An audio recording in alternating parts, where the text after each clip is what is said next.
What is up, my friends? We are back with a new Anfield Agenda podcast. You might see some familiar faces, or newer viewers might not know these two gentlemen, but I think it's safe to say they're both taller than me. I know that, despite Chris's hair extensions, he still is taller than me. I'm joined by Mr. Steve Bland, Mr. Chris Stonadge. We'll start off with yourself, Steve.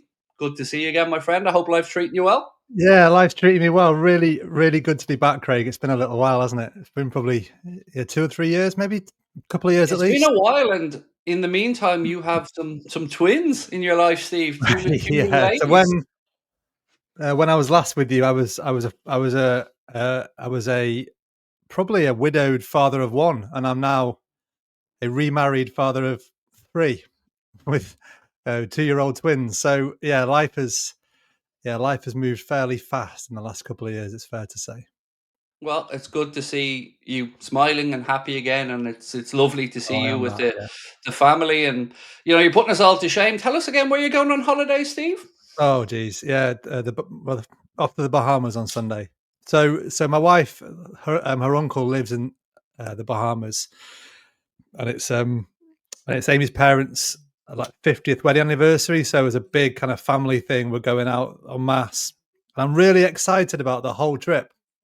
Other than other than um, other than 10 hours on a train with a couple of playing with a couple of 2-year-olds, which is going to be absolutely horrendous. So I'll tell you all how that goes. It could have been worse. Could have been stuck with me and Chris. That would have been a hell of a lot worse. Probably the same combined mental age.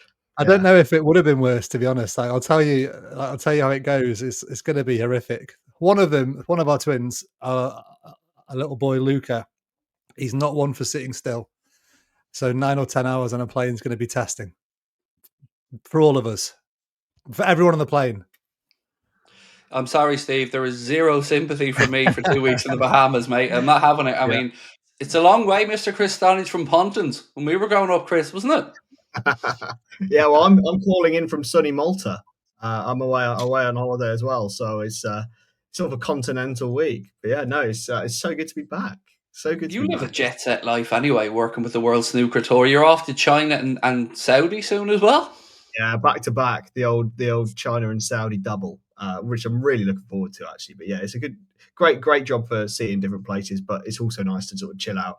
And where else would I want to be on a Monday evening than chatting with two lovely men like you?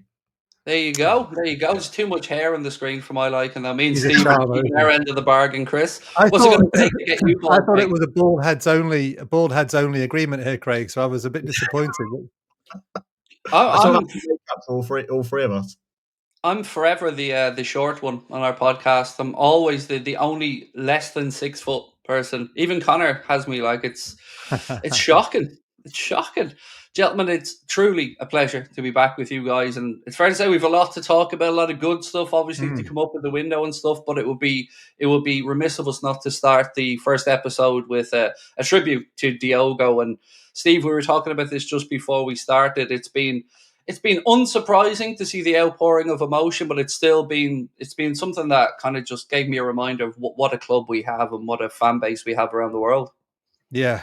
I mean, where do we start? I'm not sure I have any, more inspirational or words in tribute than have been said already. Because I think it's been an extraordinary week, hasn't it, for everybody? Not just connected with Liverpool, but everyone across football, across all sports. I guess we've seen tributes, haven't we, from cricketers, from tennis players, from all sorts of people, and it's extraordinary. Just how well. First of all, just just a reminder, if we all needed it, of how cruel and how fragile life can be, and how precious it is, I guess, as well. Not to kind of quote too many cliches, but how precious life is, and how it can all be over in a blink of an eye. And I just, my heart absolutely breaks for their family, not just his family, their family, and the poor parents who've got to bury their two kids, in one go.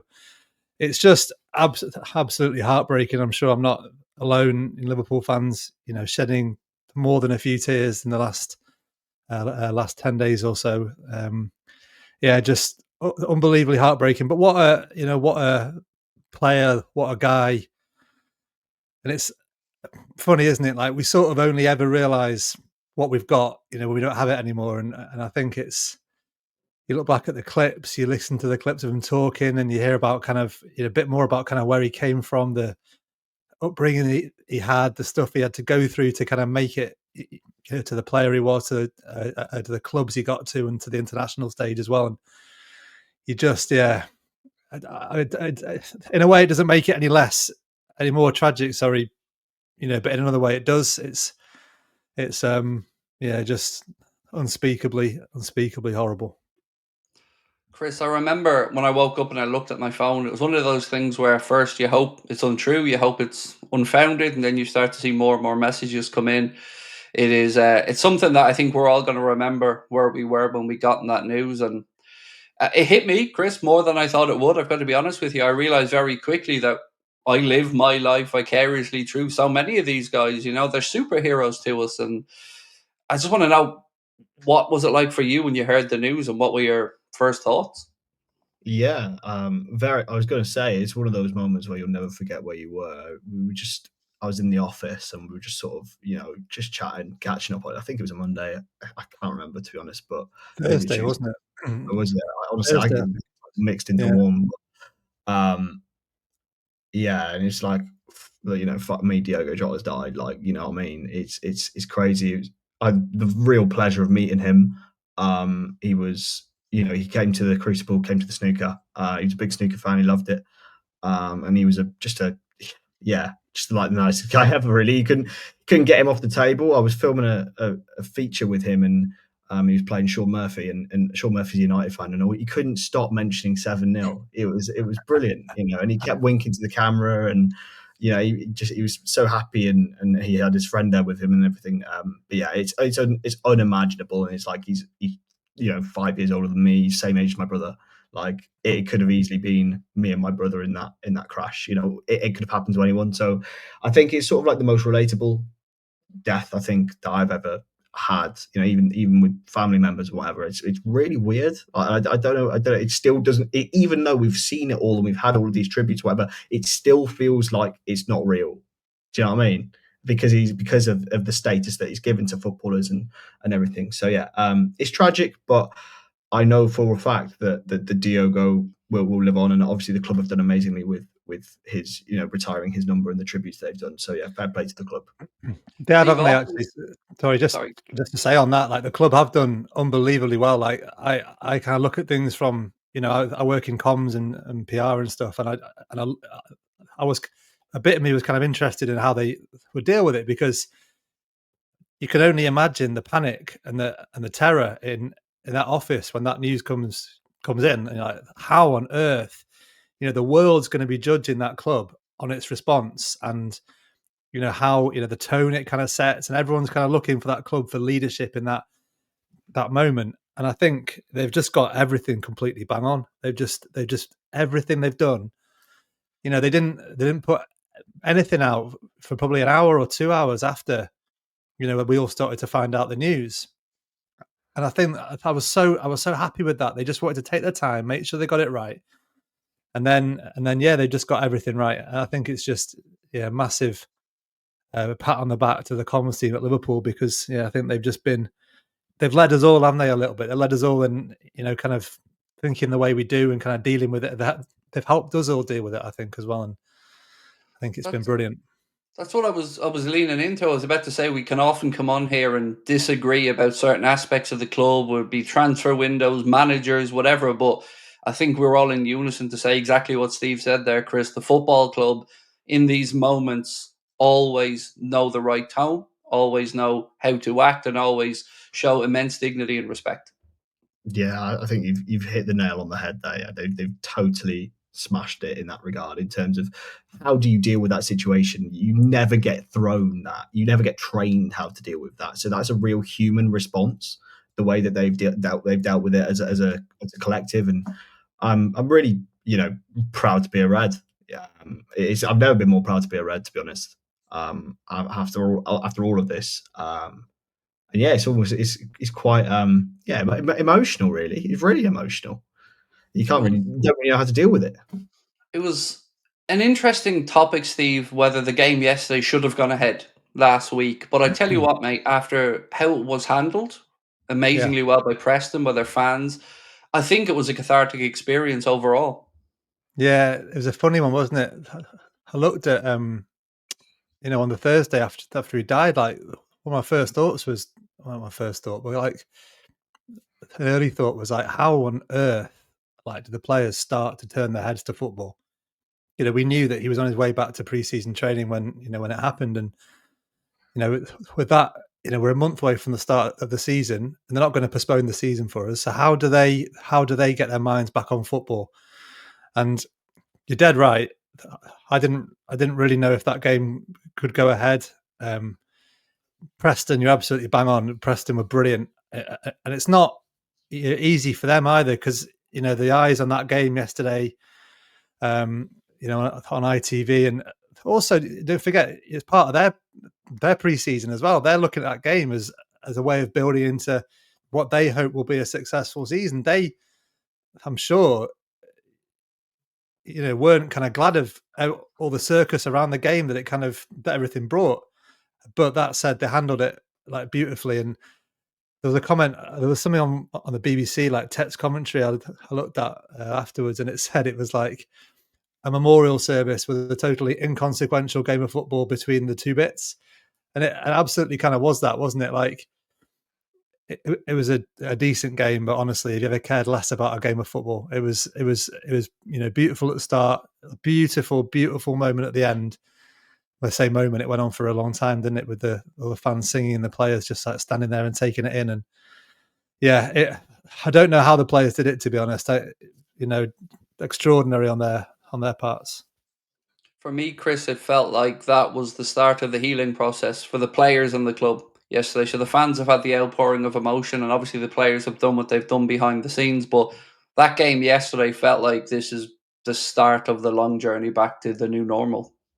Yeah, exactly that. It's almost I felt it felt almost wrong to think about football for the first sort of 3 or 4 days. It felt like, and I know for a fact, another thing that I'd like to say is a hats off is to people who are having to deal with that situation in a business sense as well, because it's not easy. People who are looking at like transfers and football and training and shit like this that is totally inconsequential. Really, it is important to all of us, but in comparison to that situation, it's difficult. So yeah, I think it was great the fact that Preston. I thought Preston did really, really well.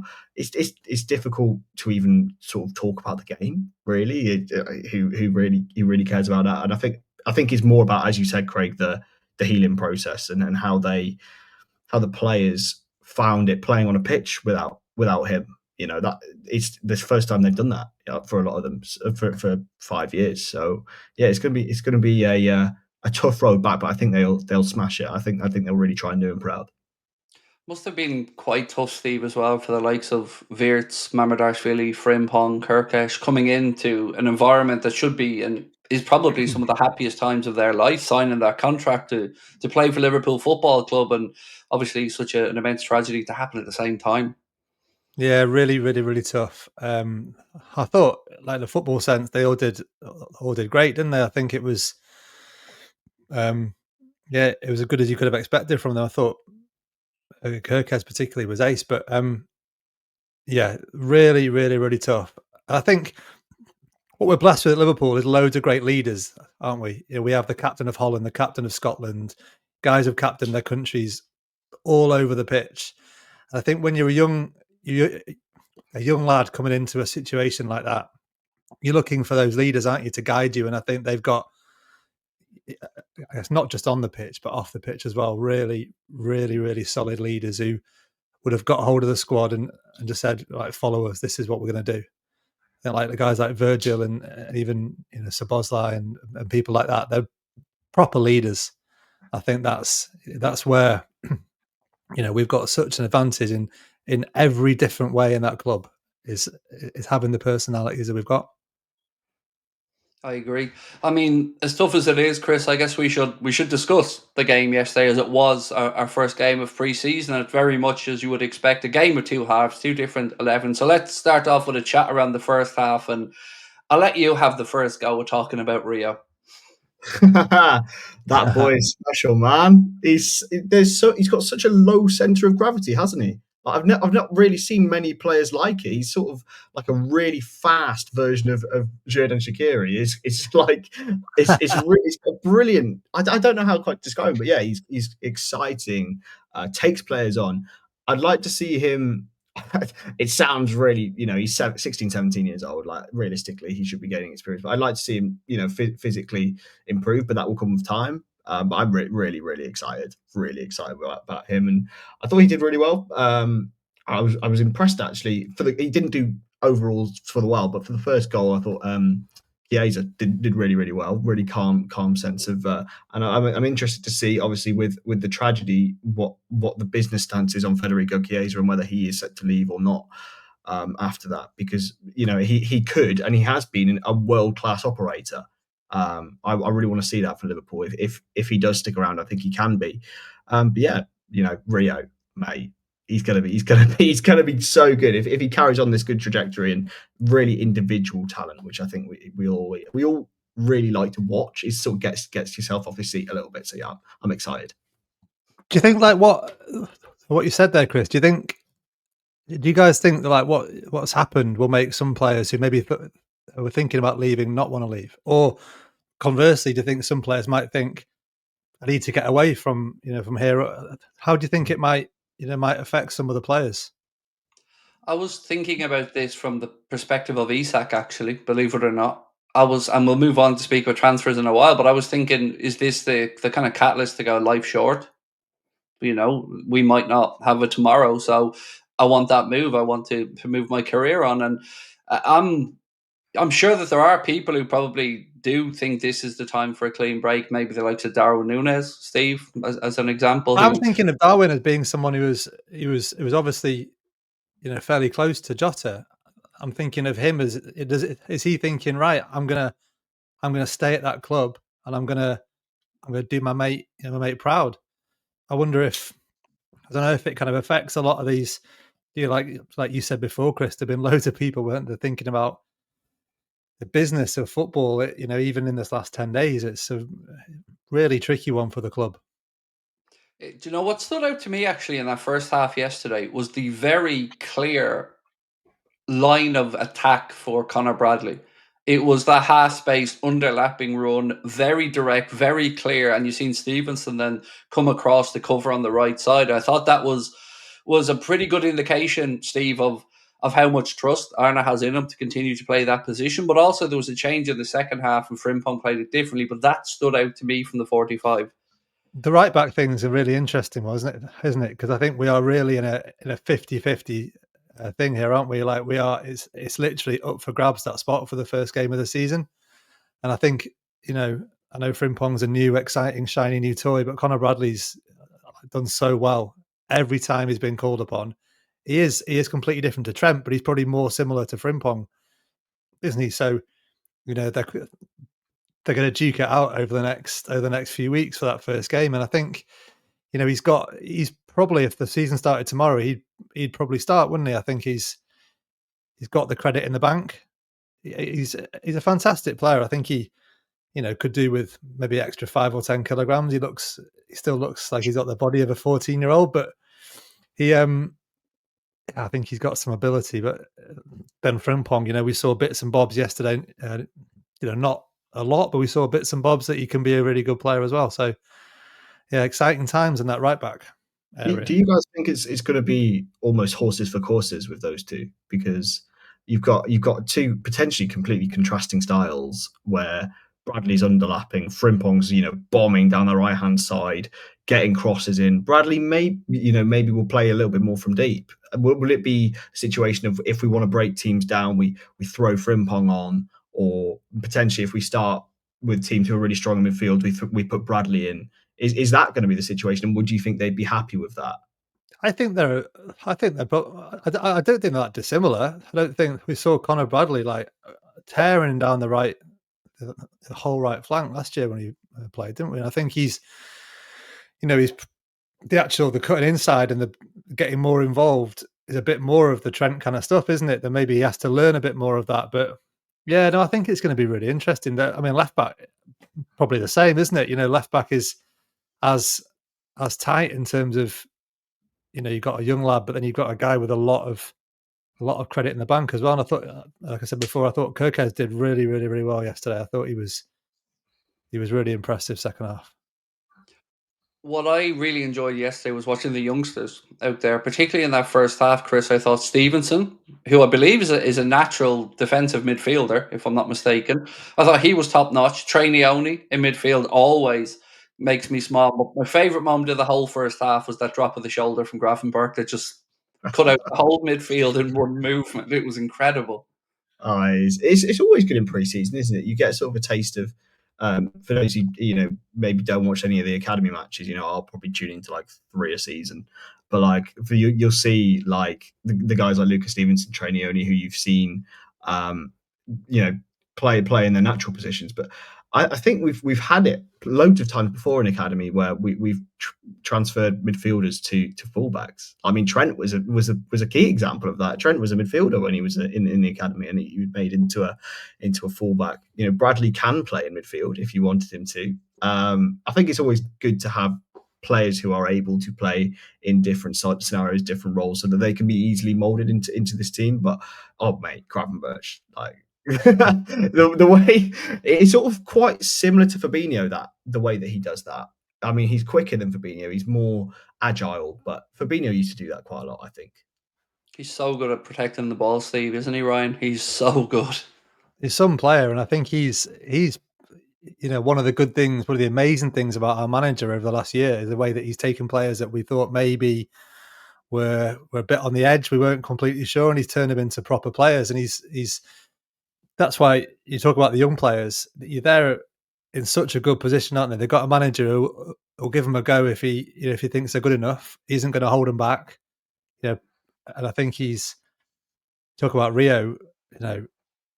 You wouldn't be surprised at all to see him chucked into a Premier League match, would you? Like, you just wouldn't, because he's got loads of ability. He's brave as hell. Ben Doak as well. Second half, I thought he showed up a little bit as well. So yeah, there's so much young talent there. And actually, you forget guys like Gravenberch are only babies as well, aren't they? They're only 22, 23 years old as well. It's a really. I mean, he inherited a hell of a team, didn't he, Arno? And he's the right age, coming into the prime, where even lads who you think are quite experienced members of the squad, they're not old. Some of them are obviously over 30, but they're not, in the main, they're not old. They're mid-20s, and I think they're only going to get better. What we also seen, Chris, before we finish up with the first half and talk about the second, is Georgie in goal. Georgie Maradashvili, who obviously flew in just at the time of the tragic incident with Diogo, so we were all waiting to see and hear from him. And he didn't have too much to do, but I tell you what, he's a big presence, isn't he? I was going to say, I have 2 words for him. Fucking massive. He's huge. I'm not saying. It reminds me really a lot of Courtois. The way that his frame is so lanky, he sort of fills the goal. I remember watching Courtois at Anfield for Real Madrid, and it's like, how are you ever going to score past him? Like, he fills everything up. The one thing I worry for him is, and I think he will develop this, he's still only a really young goalkeeper. He's like 24, 25. Like, got so much time to go. I feel like his kicking potentially needs work overall. But apart from that, I think obviously you can't take too much from a half against Preston, but he's fucking huge. So good luck scoring past him. How much is he going to play this year, do you think? What's realistic for him? I think there's 2 answers to that. One is how much are we expecting Alisson to maybe pick up a knock or 2, versus is he going to just have cup games? I think the answer probably lies somewhere in the middle. Because it's interesting, isn't it? Because you've got, you don't have many clubs with a situation where you've got 2 proper number 1 international top class goalkeepers, and you tend to find that one of them gets pissed off or doesn't really work. So it'd be interesting to see how they balance that out. Do you think that Mamardashvili looked at Alisson's injury record and saw that Kelleher played more than him, I think, over the last 2 seasons, and thought, actually, that is my route to a top even class. if I have to stay, even if I'm patient for a couple of years, I'll get enough game time to keep me happy, kind of thing. Who better to learn from than the holy goalie. There's no one better, is there? Like, did you see the video, by the way, of Alisson going, at the Jota memorials, and he saw a fan in tears, and he went over and gave her a cuddle, and like, what a beautiful man, isn't he? What a beautiful man! Another one. Like I'm talking before about the leaders in the squad. What a hero that fella is. If you're a young player, just look at the way he carries himself and the way he acts and the way he behaves and the way he talks to people. As a foreign player as well coming into the league, what a human. I love the Alisson documentary as well, to get a little look at what made him the man that he is. The roots with International and his brother and his family.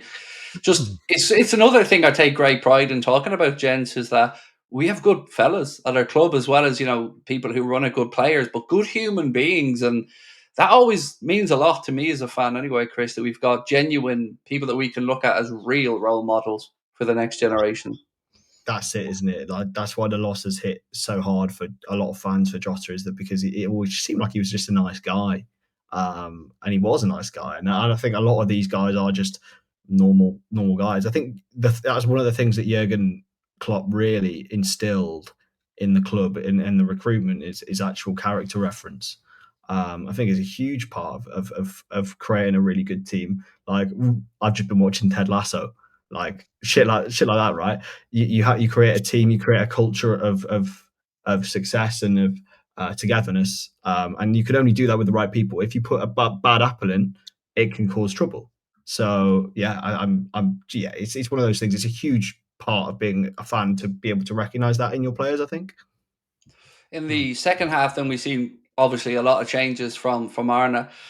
One thing that I wanted to just discuss, I guess, was the Darwin Nunez cameo yesterday. Look, I'm of the mindset that he will move on this summer, and it's the right thing to do, and it's good for everybody. But there's also the shop window aspect to talk about, and it would be unfair of me, Steve, not to say that I thought Darwin did well when he was on yesterday. Are you asking me as a chief member of the Darwin Nunez fan club here? I listen. I unashamedly love the guy. Just love him. I love his energy. I love his work rate. I love his maybe not so much the end product sometimes, I think, but I'm in no rush to see him go. If he feels like he wants a new start, wants to try somewhere else, isn't getting the chances he wants, if he's been told he's not going to get so much football this year, then fine. He's only a young man. Go and find yourself a new club. But I'd be in absolutely no rush to get rid of him, because I think I'm still hanging on to that feeling that there's a proper gem in there somewhere, like that you just someone's going to unlock it in him, and he's going to be a proper player. I may be proved wrong. In 10 years, we'll have a chat and we'll see if I was right. But I just think he's worth holding on to.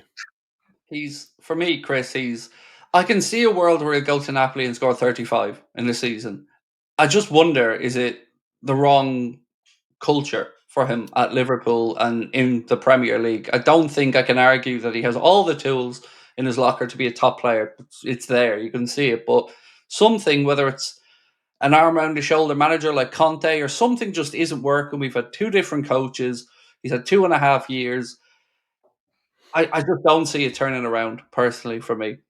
Yeah, to be honest, I'm more on that side of things. I very much used to be on that side, Steve, but I think I felt too many pieces of heartbreak from him missing sitters.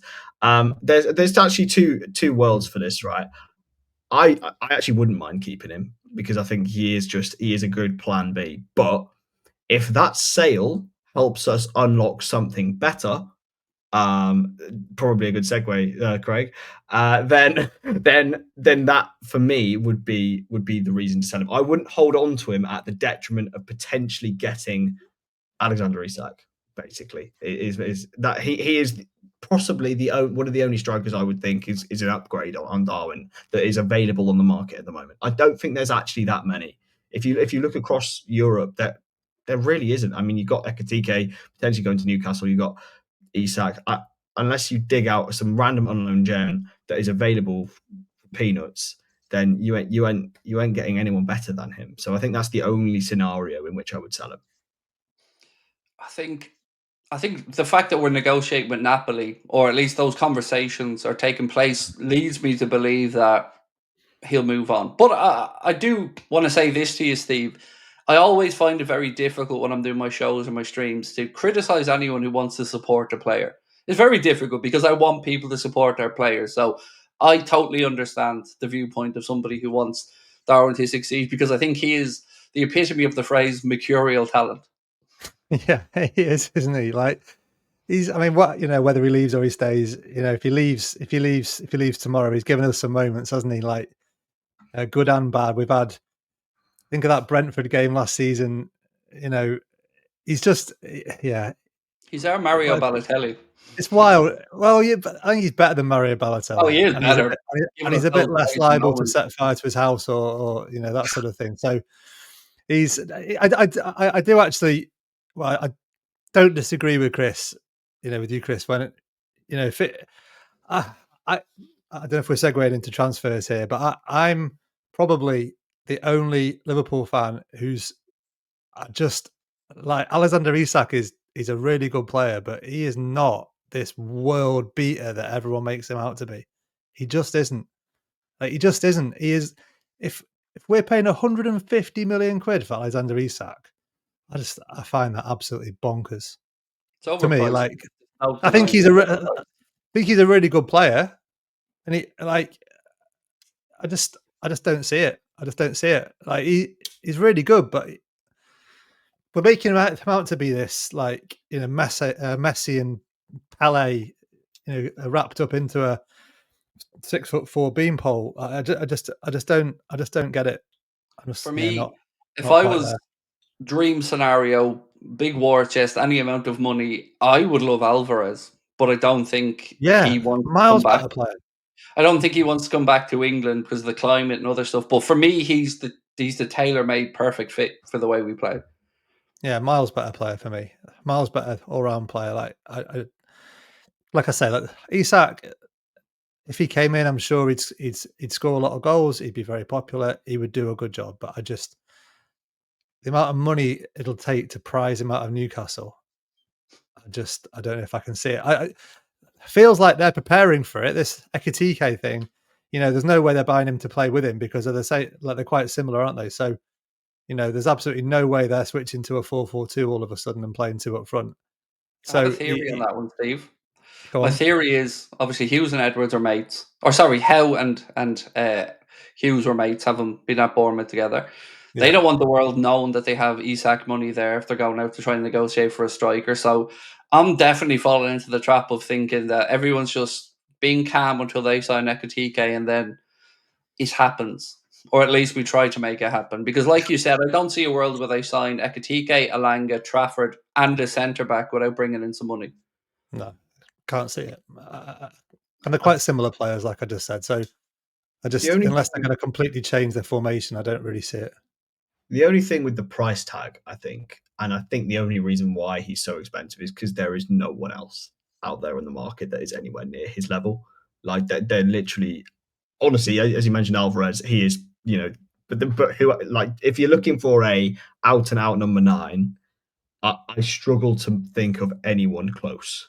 Like, and I don't actually think if you put Isak in, in the era of, mid noughties where the striker was a thriving role, I don't think he would thrive as much as he is now, or be valued as much as he is now anywhere near. But because we're in an era where there's such a dearth of proper number 9s, I think that's why he's so skyrocketed. And to be honest, if we're going to play with one, he would be the one that the best available, unfortunately. Which is like, for 150 million is nuts. But hey, he Steve, is. I've been waiting a long time to say this to you, my friend. A long, long, long time. FSG are great, aren't they? Oh my word, mate! I can remember, like, when we used to do this. I can remember doing this around the whole Super League stuff, and you had a different take on them back then. I'll tell you, but no, look, I can remember saying to you back then, like you've got to be careful what you wish for when it comes to owners. And ours, they've made mistakes and they're businessmen and they want to make money. Be under no illusions. They want to make money. But I also believe that in the league table of owners, they are up there. And I think they've, this summer, we've been asking, haven't we, for them to put their money where their mouths are and actually, act like a big club. And the Florian Wirtz thing is, we couldn't have done anything more. Like that's as much of a statement as I can recall as making ever. So yeah. Well, look, I'm sure you're not sending John Henry Christmas cards just yet, but I do think I've always kind of felt that they are. Like I said, you've got to be careful what you wish for a little bit with owners, because if they sold up, you get some Saudis or whatever it is. I've always felt like they're not too bad. So here's the honest thing for me, Chris. I always I call it as I see it. And I give my opinion based off what I feel in that moment. But for me to sit here now as a Liverpool fan with what we've just done at the start of this window and not say it's magnificent would be disingenuous to the extreme. And I'm more than happy to eat humble pie if it's something that's a good and a positive for the club. And that Vert situation to me, Chris, was just a dream. It was, wasn't it? It was mental. Like I sort of wrote it off for even until the deal was announced. You had Fabrizio announcing it about 3 weeks before, and you had Ornstein saying this. And I was just like, look, no one has a clue about this because the club hasn't said anything. And I'm just like, I'm choosing not to believe this because this is not Liverpool. But then thinking about it, it very much is, because we did it with Alisson and we did it with Van Dijk. It's in the hundreds, but we're talking about a player who could win the Ballon d'Or here. Like, we're talking about a guy who could be the best player in the world, or is amongst the best players in the world already at 22. Like, it's incredible. I'm buzzing for the season, and yeah, I'm just sort of, I don't expect the big spending to continue forever. I think we will have a couple of quiet windows, and I think probably they've earned that space. But when we're bringing in world class 22-year-olds, you don't need to go and buy more, do you? No, it was beautiful, and the whole way Bayern's arrogance backfired, and then it was Manchester City at first that he was speaking to, and as it came together, it just felt, Steve, so surreal, but also so amazing. But then you find out, don't you, that actually we've been in contact with him for months, and this has all been going back since, for years even, and then conversations since the start of the year, and you realise, these lads have got their heads pretty switched on. Like Michael Edwards and his gang, they know what they're doing. Like, they know who they're going for a long, long time before we do. A long time before Fabrizio Romano does. A long time before David Ornstein does. Like, they know exactly what's going on. When Romano went for the when he gave it the old here we go,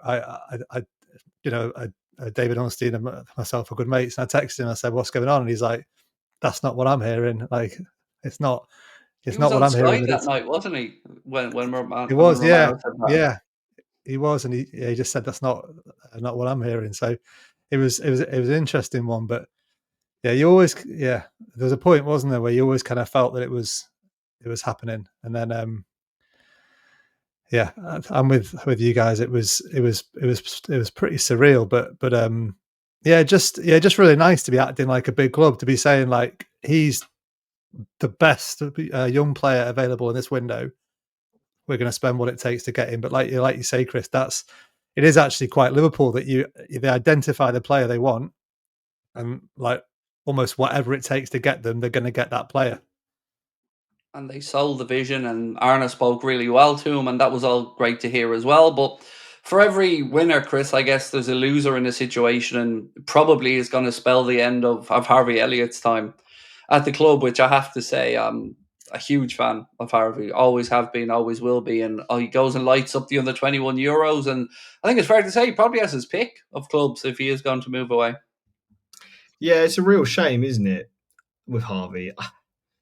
I saw a lot of clamour during those Euros of like, oh, we need to keep him, we need to fight. but then I just sort of rationalized it in my head, and I was like, where is he going to play? Like, what role is he going to fulfill that is good for a lad of his talent? It's just not. It's not going to happen.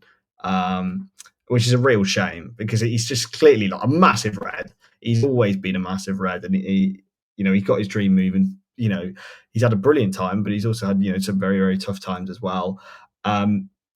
Yeah, it's a shame, but it's sort of like it makes sense for him, and I actually will not begrudge him a move. Again, it's one of those. If he stays, brilliant. He's a really good player, but for him, I think he needs to move for his own career. Yeah, I totally agree. Great, Steve. I think the formation thing's a really interesting bit. Like, where's he going to play? Like in the 4-3-3 of Jurgen Klopp, he fitted beautifully in the right hand side of the midfield three, didn't he? In the 4-2-3-1, I don't see where he goes. I just don't see where he goes. Like, where's his long term future? Like, he's not going to play. Szoboszlai and Florian Wirtz are better number 10s. We've got a guy who plays wide right who just plays every single match, all the time, every year, till he's 45 or whatever he finishes. I don't see where he goes. So if you're him, I'm sure on a slot feels the same that we do. He probably thinks he's a lovely kid, supports the club, really talented, but how can he say to him, "You're going to play in my team," when there's just not a place for him? Before we finish up, as we only have about 5 minutes to go, I wanted to have a quick conversation around the centre-back situation and what's happened. Obviously, Jarell Quansah has been sold with a potential buyback there for the future, but Ibrahim Konate is going to be the centre-back story of this window. So, Chris, for you, how do you think that pans out over the next few months? I think it's all to the communication between Ibu and Liverpool. Does he communicate that he wants to stay? And if he does, then brilliant. What assurances does he want? Does he want potentially like leadership roles? What would he need? First team assurances, whatever. But I have a bad feeling that he will be going to Real Madrid in 2 years' time for free. And I don't think the club will try and stop that, because do you weigh up the sort of 50 million you might get for him this summer, or 2 years of really good service of Ibu? I think, or is it 1 year? Sorry, 1 year of really good service. I almost say the club might value that 50 million of Ibu's 1 year. It all depends on how they view it, but it also depends on who's available. If Guehi's available, I think that also changes things. If we can get him through the door for a reasonable fee, or maybe sort of offset, sell Konate for 50, get Guehi for 40 or whatever, it is going to be really, really interesting. But I think he's going to Real Madrid. So, Steve, the word Chris used there that I think is the key to all of this is leadership. And that, for me, is where Mark Gay could unlock the whole thing. Liverpool, by the sounds of it, wanted to sell Quansah and go bring in another young centre-back, maybe a Jarell Haddo, maybe the kid from Parma. But ultimately, I think the Konate situation has potentially seen them pivot to a middle ground. I think, whether Konate stays or goes, we're one short, aren't we, in that position? Joe Gomez is he's made of biscuits. Like, you can't rely on him to play for a season. Quansah, for me, was one of those lads who was never going to be good enough to play, be a first choice starting centre half. He's just not there for me. So they need one more anyway. I'm kind of the opposite opinion to Chris. Like, if Ibu said, I fancy not signing a new contract, exploring my options next year, you get him out the door as quickly as possible, and you get whatever you can get for him. In my opinion, like he's really good, but he's no, like, we're not talking about Franco Baresi or Paolo Maldini here. Like, we're not in the same situation with centre forwards as we are with centre halves, in that if he left, we could probably all name 5 or 6 who would be quite happy coming in and filling that spot. So we need one. We need one as it stands. Maybe 2 even. We need, even if he doesn't go. But if he's not going to sign a new contract, which they'll know pretty quickly, I'd imagine. They'll know kind of what noises they're getting out of his camp and that sort of thing. yeah, I'd be saying, right. I just think, right, our club is absolutely mint, isn't it? Like, our club is such a place to be at the moment. And if you don't want to be there, you go somewhere else. I had that feeling with Trent. It really didn't bother me. If you don't want to be here, mate, you go, and that's absolutely fine. You take your chances somewhere else. You see if you're going to have more fun, because I guarantee you won't. And I think the same thing with him. And I think, yeah, if he wants to go, let him go. I don't see Konate as the difference between Konate going or staying as the difference between winning or not winning a Champions League or winning or not winning a Premier League. I don't think he's that important of a player. Like both of you have said, there are options out there in the market, and I think, like Steve, if Konate makes it clear, I'm not renewing, you have to try and get money from this summer. You can't let him walk out the door for free in a year. It'd be madness. Do you think though that because we need 2 centre backs potentially if he does leave, that the club maybe aren't willing to do that, so they want to bring in maybe only one this summer, and then let him go next summer when bringing in another centre back to not cause too much disruption? Or do you think that would not be the right theory? Yeah, and it might be that if he wants to go to Madrid, they've been splashing a bit of cash, haven't they? So it might be that they haven't got the money this summer to do it. So it might be they've said to him, look, you've got to wind your contract down, and he might just not want to go anywhere else at the moment. So yeah, I mean, like, always come back to guys like Michael Edwards. They're playing 4D chess here, aren't they? They know exactly what's going on. Like they're across everything here, and I've just got faith that they'll do the right thing. Well, gentlemen, time has beaten us. I think we've covered a lot, but there's a lot that we can cover again in a few weeks' time when we're back. And I want to say thank you so much to Chris and to Steve for joining me again. I'm really interested to see all the comments and the topics that we discussed, and it's a pleasure to have you both on, Steve and Chris. And Steve, have a good holiday, my friend, when you head away. I will do. Thanks for having me again. And Chris, enjoy your trips over to Saudi and China with the World Snooker Tour. Very jealous. Certainly will, mate. Certainly will. We'll hopefully be dialing in from Shanghai, fingers crossed. And to everybody who's watching, thank you so much for your time as always. We really appreciate it. Let us know your thoughts in the comments, and we'll be back soon for another episode. Thank you so much. Bye-bye.